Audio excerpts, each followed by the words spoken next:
Hello दोस्तों, welcome to ISM channel. इस video में डिस्कस करेंगे दो स्टॉक्स के बारे में। पहला है बजाज फिनसर्व और दूसरा है वेदांता शेयर। देखो, इन दोनों स्टॉक्स के बारे में डिस्कस करने वाले हैं। एक आपका ब्रीफली डिस्कस करेंगे, तो इस वीडियो को पूरा देखना। और मैंने जो यहाँ पे कहा था वो सही में यहाँ पे सच आपको हो चुका है। और यहाँ पे मैं आपको क्या अब आगे क्या करना चाहिए उसके बारे में भी डिस्कस करेंगे।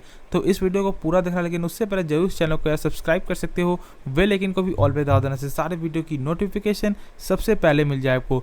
तो सबसे पहले डिस्कस करेंगे बजाज फिनसर्व लिमिटेड के बारे में। देखो, बजाज फिनसर्व लिमिटेड, यहाँ पे नाम से ही आपको क्या चलता है, फिनसर्व।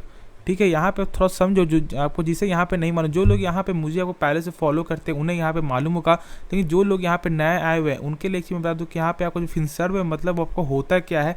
ठीक है, क्योंकि यहाँ पे लोगों को, बहुत सारे लोगों को यहाँ पे डाउट होता है कि यार आपको जो बजाज फिनसर्व और आपका बजाज फाइनेंस में क्या अंतर है, उन्हें यहाँ पे समझ में नहीं आता है। ठीक है, तो उनके लिए मैं बस यहाँ पे थोड़ा सा आपको जो यहाँ पे आपको जो बता देता हूँ। देखो, आपको जो फाइनेंस हो गया, यानी कि समझ सकते हो फाइनेंस, यानी कि आपको फाइनेंस सेक्टर में चला गया। ठीक है, लेकिन जो ये जो फिनसर्व है, यहाँ फिनसर्व में देखो तो यहाँ पे पहला क्या है, आपका लेटर है FIN। ठीक है, तो यहाँ FIN से क्या मतलब आपको होता है, आपका फाइनेंस और सर्व। ठीक है, तो यहाँ पे देखो, यहाँ पे प्लस, यहाँ पे दो ऐसा क्या है, एक तो आपका हो गया फाइनेंस हो गया, ठीक है, और एक आपका हो गया इंश्योरेंस। ठीक है, यानी सर्व कर रहा है, यानी कि आपका इंश्योरेंस का। ठीक है, तो यहाँ पे आप समझ सकते हो कि बजाज फिनसर्व का यहाँ पे असली पे यहाँ पे काम क्या है।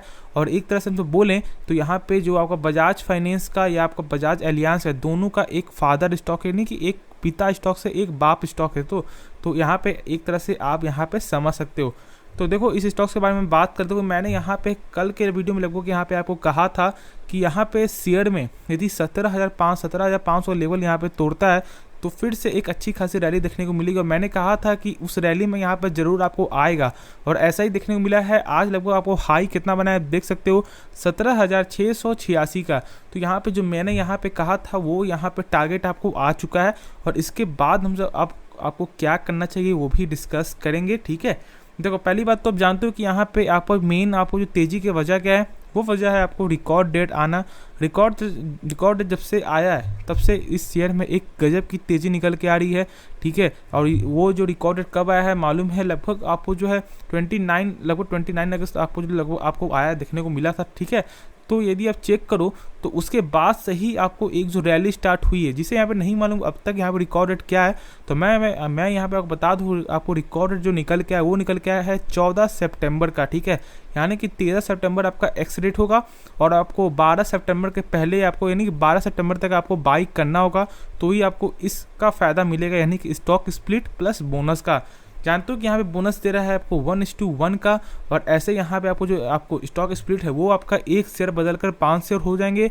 और जब बोनस जब देगा आपको 1:1 का, तो यहाँ पे 5 + 5 तो यहाँ पे 10 हो जाएगा। ठीक है, तो यहाँ पे कहने का मतलब क्या है कि आपका एक शेयर जो हो जाएंगे 10 शेयर। तो यही इसका मेन जो यहाँ पे पूरा आपको जो रिजल्ट यहाँ पे निकल के आपको आता है। साथ ही साथ इसका प्राइस भी कम होगा, ऐसा यहाँ पे मत समझना कि इसका प्राइस आपको वही रहेगा। ठीक है, यहाँ पे 10 गुना प्राइस भी आपको कम देखने को मिलेगा। तो ये एक ध्यान पर रख कर ही आप कोई भी फैसला लेना, ऐसा नहीं कि यहाँ पे आपको कंपनी आपको फ्री में दे रही है। देखो, कंपनी का यहाँ पे एक गेम होता है। क्या गेम होता है, मानो जैसे आज इस शेयर का प्राइस जो चल रहा है लगभग 17,000 का यहाँ प्राइस चल रहा है। ठीक है, तो यहाँ पे लोग आपको क्या सोचेंगे, यार बहुत ज़्यादा महंगा शेयर है। यहाँ यदि हम यहाँ पे आपको जो 17,000 रुपये आपको रुपया लगाएं तो मात्र मुझे इस कंपनी का एक शेयर मिलेगा। ठीक है, यहाँ पे लोगों का एक माइंड थॉट होता है, वो मैं आपको जो बात कर उसके बारे में बात कर रहा हूँ। तो यहाँ पे लोग क्या बोलेंगे, यार यहाँ पे आपको जो है 170 रुपये का शेयर यदि आपको हम बाई करें तो 100 पीस या शेयर हमको यहाँ पे मिल जाएगा, जितना में यहाँ पे हम एक पीस यहाँ पे बाई करेंगे। तो इसलिए कंपनी यहाँ पे गेम खेल के क्या की है कि यहाँ पर रेट इतना कम कर दी है। ठीक है, इससे होगा कि इससे लोगों को यहाँ पे ज़्यादा से ज़्यादा बाई कर पाएंगे। और ये सही में आपको उस स्टॉक्स को नहीं लेके आपको इस स्टॉक्स को जरूर लेना चाहिए। ये स्टॉक्स का फंडामेंटल बहुत ही मजबूत है, लॉन्ग टर्म से देखें तो एक अच्छा खासा यहाँ गेन देखने को मिल सकता है। ठीक है, इसके बारे में और कुछ जानेंगे तो इस वीडियो को पूरा देखना। ठीक है, अंत तक जरूर देखना, तो ही आपको इसके बारे में समझ में आपको आएगा। तो देखो, यहाँ पे जो बजाज फिनसर्व है, ठीक है, इसका मैंने बताया था कि आपको जो यहाँ पे जो सेक्टर है, दो सेक्टर है, एक फाइनेंस प्लस एक इंश्योरेंस। तो यहाँ पे देख सकते हो कि लगभग इसका जो आपको रेवेन्यू स्प्लिट देख सकते हो, लाइफ इंश्योरेंस से लगभग 26% का यहाँ पे देखने को मिलता है रेवेन्यू में। तो इसलिए मैंने यहाँ पे बताया था कि एक फादर स्टॉक से, ठीक है, तो इसको आप यहाँ पे हल्के में मत लेना। देखो मार्केट कैप लगभग यहाँ पे आपको जो है लगभग 2 लाख करोड़ का, मतलब लगभग 2.77 थाउजेंड लगभग लाख करोड़ का मार्केट कैप देखने को मिलता है, ठीक है, लगभग 2.77 लाख करोड़ का, ठीक है। करंट प्राइस मैंने बता दिया। यहाँ पे स्टॉक्स पी भी लगभग 55 का पी है, पी प्लस आपका बुक वैल्यू 2529 का। देखो ये जानो कि आपको बुक वैल्यू आपको होता है क्या है, ठीक है। लोगों के यहाँ पे आपको समझ में नहीं आता है कि ये इसका कहने का मतलब क्या होता है, इसका काम क्या होता है, ये जानो, ठीक है। बुक वैल्यू यानी कि एक ऐसा यहाँ पे एक ऐसा टूल जो कंपनी का ये आपको जो ये बताता है कि जैसे मान लो कि यदि इस कंपनी को यदि कुछ होता है तो कंपनी के पास एक शेयर के बदले वो कितना रुपया आपको दे सकता है, ठीक है। तो यहाँ पे मात्र 2529 रुपया ही ये कंपनी आपको दे सकती है एक शेयर के बदले। और इसमें आपको जो एक्सेप्शन ये होता है तो ये ध्यान पर रखकर ही कोई भी आप जो डिसीजन लेना, ठीक है। ऐसा नहीं कि यहाँ पे बस आपको जितना लिखा हुआ है उतना रुपया मिले, यहाँ पे कम बेसी भी आपको देखने को आपको मिलता है। जो यहाँ पे थोड़ा सा यहाँ पे, लेकिन यहाँ पे जो आपको सही चीज़ें जो निकल के आपको नहीं आता है बुक वैल्यू, लेकिन मैंने बताया कि बुक वैल्यू आपको जो एक्सेप्शन की तरह भी लोग यहाँ पे समझते हैं, हर चीज़ में यहाँ पे ऐसा आप नहीं समझ सकते। देखो फिर देखिए यहाँ पे आपको ROC प्लस ROE 11% का ROC है, 12% का आपको ROE है। तो यहाँ पे ये भी थोड़ा सही निकल के नहीं आ रहा है, ठीक है, क्योंकि यहाँ पे ऐसा यहाँ पे आपको मानना होता है कि कम से कम 15% के ऊपर यदि रहता है तो कंपनी को यहाँ पे आपको सही मानी जाती है। और इसका यहाँ पे फिलहाल आपको जो कम देखने को मिला। देखो यहाँ पे जो लोग यहाँ बाई क्यों करते हैं वो आप समझो, लोग इसलिए बाई करते हैं क्योंकि इसका जो सेल्स है लगातार ही आपको गेन होते हुए दिखाई दे रहा है, ठीक है। देखो सबसे बड़ा कंपनी का आप कैसे पहचानो कि कंपनी क्या है, कैसी है, क्या आगे कुछ काम कर सकते हो, सबसे पहले उस कंपनी के बारे में जानो, क्या उसका लॉन्ग टर्म का फ्यूचर है या नहीं है। उसके बाद उसका सेल्स एंड ग्रोथ देखो कि किसका आपको जो क्या उसका कुछ जो आपको सेल्स है, रेवेन्यू है, वो लगातार आपको बढ़ता जा रहा है कि नहीं। यदि आपको ईयर ऑन ईयर में बढ़ता जा रहा है तो यानी कंपनी यहाँ पे सही काम कर रही है। और वही आपका ऐसा हो सकता है कि मान लो यदि आपको जो 2020 में यहाँ पे कम हो, 2021 में ज़्यादा हो, फिर 2022 में कम हो, तो ऐसा यहाँ पे चलेगा, ठीक है। लेकिन ऐसा नहीं होना चाहिए कि यहाँ पे लगातार ही आपको जो डाउन होते हुए दिखाई दे रहा है, ठीक है। तो ऐसा नहीं होना चाहिए, उसका जरूर आप चेक करो कि यहाँ पे सही से चल रहा है कि नहीं चल रहा है। तो इसका इसलिए यहाँ पे लोग यहाँ बाई करते हैं क्योंकि यहाँ पे इसका जो रेवेन्यू जो है आपका एक लगातार गेन देखने को मिलता है आपका ईयर ऑन ईयर पे। देखो तो यहाँ पे और सब चेक कर लें तो आपका जो मैंने बताया था कि यहाँ पे सेल्स तो देख सकते हो, सेल्स में यहाँ पे जो क्वार्टर वाइज तो कम आएगा, लेकिन क्वार्टर वाइज में ज़्यादा फर्क नहीं पड़ता है क्योंकि यहाँ पे ईयर ऑन ईयर पे ज़्यादा आपको मैटर करता है, ठीक है। तो यहाँ पे देखो आप, तो यहाँ पे साफ तौर देख सकते हो, देखो जून 2021 में कितना था, लगभग आपका जो है 13,949 करोड़ का देखने को मिल रहा था, ठीक है। वही यदि चेक करें इस बार का तो लगभग 15,888, यानी कि ऑलमोस्ट यहाँ पे 10% से भी ज़्यादा यहाँ पे जो गेन देखने को आपको मिल रहा है। तो ऐसे ही आप जो है सेल्स में ध्यान दो, सेल्स यहाँ पे ईयर ऑन ईयर पे सही हो रहा है या नहीं हो रहा। आपको मेन जो फैक्ट की बात वही होती है कि यहाँ पे सेल्स यदि सही है तो यहाँ पे कंपनी आपको सही मानी जाती है, ठीक है। लेकिन और सभी चीज़ यहाँ पे चेक करना चाहिए, ऐसा नहीं कि बस आप सेल्स देख कर ही आप किसी कंपनी को यहाँ पे जज कर दो, ठीक है, ऐसा भी मत करना। देखो यहाँ पे जो नेट प्रॉफिट देख लें तो लगभग 1309 करोड़ यहाँ पे इस पर हुआ था, ठीक है। वही यहाँ पे चेक कर लें आपका जो ईयर ईयर पे तो आप देख सकते हो लगभग 833 करोड़ आपका हुआ था आपका जून 2021 में, ठीक है, देख सकते हो। तो यहाँ पे 833 करोड़ और इस पर देखने को मिला है लगभग 1309 करोड़ का। तो ऐसे यहाँ पे लगातार ही आपका प्रॉफिट में भी यहाँ पे गेन देखने को मिला, इसकी वजह से कंपनी में भी एक लगातार की तेजी है। फिर मैं बात कर लूँ तो आपका जो कैश फ्लो देखें तो कैश फ्लो यहाँ पे बहुत ही कम आपको होते हुए दिखाई दे रहा है, जो एक सही चीज़ यहाँ पे निकल के आपको नहीं आ रहा है। प्लस इसका आपको प्रोमोटर होल्डिंग, तो प्रोमोटर होल्डिंग यहाँ पे देखें तो मार्च 2022 में देखें तो लगभग 60.77 था और इस बार आपका 60.80 है कि प्रोमोटर होल्डिंग में यहाँ पे गेन देखने को मिला है, जो एक सही चीज़ यहाँ पे निकल के आपको आ रहा है।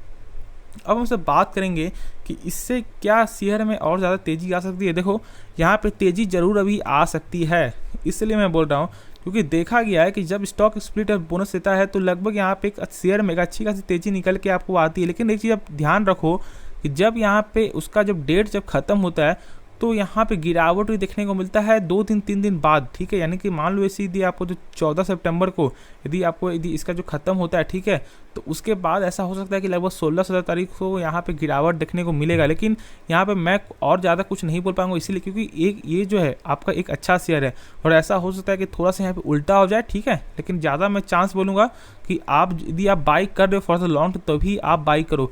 ऐसा नहीं कि यहाँ पे आप शॉर्ट टर्म चाह रहे हो पैसा कमाना, तो शॉर्ट टर्म में थोड़ा रिस्क हो सकता है, लेकिन लॉन्ग टर्म के लिए आप इसे यहाँ पे बाई कर सकते हो। और अभी यहाँ पे और ऊंचा भी लेवल जा सकता है, जहाँ तक मुझे ऐसा लगता है 18,000 का लेवल भी ये जो शेयर अभी तक आपको यानी कि आपको स्प्लिट के पहले यहाँ पे आपको तोड़ सकता है, ठीक है। तो ये आप ध्यान पर यहाँ पे आप रख सकते हो। तो चलो नेक्स्ट स्टॉक के बारे में डिस्कस कर लेते हैं। उससे पहले यदि आपको ये वीडियो यार पसंद आ रहा है तो जरूर इस वीडियो को लाइक कर सकते हो और यार चैनल को जो है सब्सक्राइब कर, क्योंकि ऐसे वीडियो हमारे चैनल में मिलता रहता है। तो चलो नेक्स्ट स्टॉक के बारे में डिस्कस कर लेते हैं। वेदांता लिमिटेड, देखो ये एक डाइवर्सिफाइड स्टॉक्स है, एक गजब का स्टॉक्स इसीलिए क्योंकि ये कंपनी आपको जो खास करके जानी जाती है डिविडेंड पेइंग भी है और लगभग यहाँ पे आपको कुछ ना कुछ आपको जो रिटर्न भी मिल जाता है। लेकिन एक चीज़ मैं बोल दूँ, आप यहाँ पे समझो, यदि जो स्टॉक्स को यदि आप जो डिविडेंड के लिए यहाँ पे बाई करते हो, ठीक है, तो यहाँ पे बहुत ही कम चांस हो जाता है कि वो आपको 5 सालों में एक अच्छा खासा रिटर्न दे। ऐसे ही मैं आपको दिखा देता हूँ उसके प्रूफ के तौर पे। देखो जैसे मान लो इस स्टॉक्स में यहाँ पे चेक करो तो 5 साल रिटर्न कितना है, 20% का यहाँ पे माइनस में रिटर्न है, ठीक है, माइनस में, यहाँ प्लस नहीं है। और यहाँ पे चेक करो तो आपको जो डिविडेंड के मामले में तो लगभग 29% तक ये कंपनी आपको जो डिविडेंड पे करती है पर साल, पर एनम, ठीक है। तो यहाँ पे देखो, तो मैंने बताया कि यहाँ पे जो स्टॉक्स आपको डिविडेंड पे करती है उसका अक्सर देखा गया है कि उसका आपको ज़्यादा से ज़्यादा लगभग 99% चांस होता है कि वो 5 सालों में यहाँ पे रिटर्न कम दे। देखो एक तरह से आप मानो कि यहाँ पे क्या आपको जो डिविडेंड पेइंग स्टॉक्स को बाई करना चाहिए, देखो मैं बोलूँगा कि आप बाई कर सकते हो, लेकिन एक चीज़ आप ध्यान पे रखो, जैसे मान लो आपने 30,000 रुपये लगाया और आपको लगभग जो डिविडेंड यहाँ पे आपको 30% का पर एनम डिविडेंड यहाँ पे मिल रहा है, यानी कि 30% कितना हो गया, लगभग 9,000 रुपये देखने को मिल रहा है। तो यहाँ पे देखो आपको जो 30,000 ये आपको पुराने के लिए आपको कितना लग जाएगा, लगभग आपका 3.5 साल यहाँ पे आपको लग जाएगा। तो 3.5 साल तक आपका जो पैसा वहीं पे फंसा हुआ रहेगा। उसके बाद जो आपका कमाई होगा वो आपको एक्चुअल वहाँ पे एक असली कमाई निकल के आएगी, क्योंकि देखो उसके पहले तो आप बेच नहीं पाओगे क्योंकि वहाँ पे आपको लॉस चलते हुए दिखाई देगा। तो ऐसे यदि आपको पेशेंस है, यदि आप चाह रहे हो कि 3 साल 4 साल बाद हम उसमें पैसा कमाएं, तो आप यहाँ पे ले सकते हो। लेकिन यदि आप सोच रहे हो कि यहाँ पे लगभग 2 सालों में 3 सालों में यहाँ पे पैसा कमाए, जो और सब स्टॉक्स जो लगभग आपको जो 50% 100% तक जो आपको जो रिटर्न देते हैं, तो उस तरह यदि आप सोचते हो तो मैं बोलूँगा कि यहाँ पे थोड़ा सा अवॉइड यहाँ पे रह सकते हो। क्योंकि देखो मैंने यहाँ पे देखा है कि लोग अक्सर जो है आपको डिविडेंड के लिए बाई करते हैं। यदि आपको डिविडेंड के लिए कोई स्टॉक्स चाहिए तो जरूर इसको फॉलो कर सकते हैं, क्योंकि ये एक डाइवर्सिफाइड स्टॉक है, लगभग हर सेक्टर में इनका काम यहाँ पे चलता है। तो यदि आप ऐसा ही सोच रहे हो तो यहाँ पे आप डिविडेंड के बेस में यहाँ पे बाई कर सकते हो। लेकिन एक चीज़ मैं पहले बोल दूँ कि आपको जो है आपको रिटर्न के बेस में यहाँ पे आपको रिटर्न के बेस में यहाँ पे आपको बाई नहीं करना है, ठीक है। यहाँ पे आप डिविडेंड के लिए ही बाई करना, तो एक आपको अच्छा खासा डिविडेंड मिलेगा और बहुत ही ज़्यादा डिविडेंड मिलेगा। ऐसा नहीं कि बहुत ही कम है, आप समझ सकते हो 30% डिविडेंड यहाँ पे कोई भी नहीं देता है, ठीक है। तो ये थोड़ा ध्यान पर रखकर ये फैसला लेना, एक अच्छा खासा डिविडेंड ही पेइंग यहाँ पे मिलेगा, लेकिन यहाँ पे रिटर्न आपको नहीं मिलेगा। तो आज की बात करें कि यहाँ पे गिरावट क्या, देखो यहाँ पे मार्केट का प्रेशर की वजह से अच्छा गिरावट हुआ है, प्लस बाहरी मार्केट की वजह से भी यहाँ पे आपको जो है लगभग आपको क्रिएट आपको हुआ है गिरावट का। क्योंकि देखो तो ऐसे आपको ग्लोबल जो संकेत है वो निगेटिव देखने को मिला था आपका, प्लस यहाँ पे देखो तो आपको जो एफआईएस का आपको पॉजिटिव था, लेकिन जो ग्लोबल संकेत की वजह से ही आपको मार्केट में इतना ज़्यादा प्रेशर देखने को मिला। और मैंने कहा था कि यहाँ पे आपको जो लेवल, यानी कि जो कल जो परसों के दिन जो आपका जो यहाँ पे प्राइस जो गया था शेयर आपको जो लगभग 400 पॉइंट 300 पॉइंट जो शेयर आपको भागा था, तो मैंने कहा था कि यहाँ पे करेक्शन देखने को मिलेगा और आज वही करेक्शन यहाँ पे देखने को आपको मिला है, ठीक है। तो ऐसा यहाँ पे चलता रहे, क्योंकि जब तक यहाँ पे सही नहीं होता है तब तक हम सब इसके बारे में ऐसे ही बस आपको न्यूज़ की वजह से ही कुछ ना कुछ आपको कर सकते हैं, ठीक है। तो यहाँ पे मैंने बता दिया कि यहाँ पे करना क्या चाहिए, ठीक है। वेदांता शेयर एक अच्छा शेयर है, लेकिन बस आपको डिविडेंड पेइंग के लिए लॉन्ग टर्म से देखिएगा तो लॉन्ग टर्म में थोड़ा दिक्कत आपको हो सकता है, ठीक है। तो उसके बारे में ध्यान पर रख कर ही फैसला लेना। और मैं ऐसा नहीं बोल रहा कि आप स्टॉक्स को यहाँ पे सेल कर दो, शेयर सही है लेकिन बस डिविडेंड के लिए ही बनाएं। आशा करता हूँ इस वीडियो में पूरा नॉलेज समझ में आ गया तो जरूर इस वीडियो को लाइक कर सकते हो और ये चैनल जो सब्सक्राइब कर दो, ऐसे वीडियो हमारे चैनल में मिलता रहता है। और वीडियो देखने के लिए धन्यवाद।